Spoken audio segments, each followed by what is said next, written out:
Extreme Selling and Negotiating number 24. What should you do when a customer says, take it or leave it? Here's an example of how you can use this. I had a sales rep in Atlanta, Georgia, tell me about how he did this.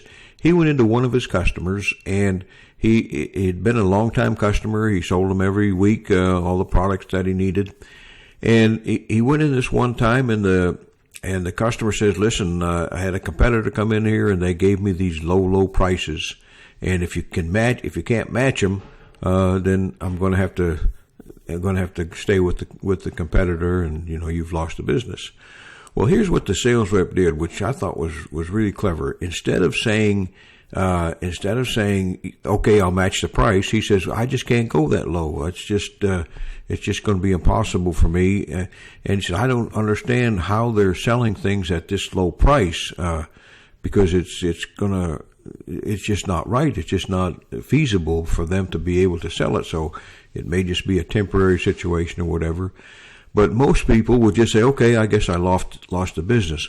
Well, what this sales rep did is he said, well, do you mind if I come and when the order is delivered, do you mind if I come here and check it in with you to make sure that you're getting what you need? Because I know that it's important that you have the quality and everything that you're used to getting from me. So the customer said, well, sure, you can do that. So when the competitor's truck arrived with the order, they checked it all out, and everything was such low quality that he was not able to do it. So right there in front of the salesman, he called the competitor, and he says, listen, I want you to turn around and have your driver pick up all this stuff he didn't call it stuff, but he said, pick up all these items that you dropped off here. I don't want them. So the driver had to turn around and come back and pick up the order, and the sales rep got his order at his regular price. So this is a really, really good example. When someone says take it or leave it, normally we just say, okay, I guess I lost the business, and give up at that point. But don't give up at this point. Stick around and say, listen, I don't want to lose your business, but I can't sell it at these prices, so let me make it easy for you to come back to me, you might say. Or you might be thinking, this is what you want to do, is you want to make it easy for them to save face, because they're making a big mistake. You know it, and they don't know it.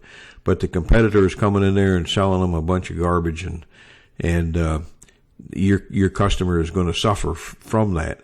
So try that, and you'll find that it really works. Another thing is to be able to justify your price rather than discount it. And there was a study done by a major university, and what they did is they took 100 distribution companies and they divided them into 3 groups. The first group could sell strictly on price. The second group could sell with some price flexibility, and the third group had to sell at their book price, no deviation at all from that.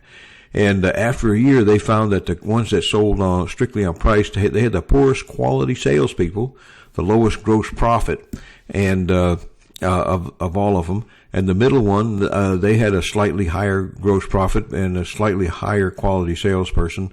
But the ones that had to sell at their book price they had the highest gross profit in the industry, the best salespeople. And what they learned how to do is they learned how to justify their price rather than discount it. And they found that they were better trained in selling skills and in negotiating skills, and that made all the difference. So that's what we're learning here. I want you to be able to be a really top negotiator.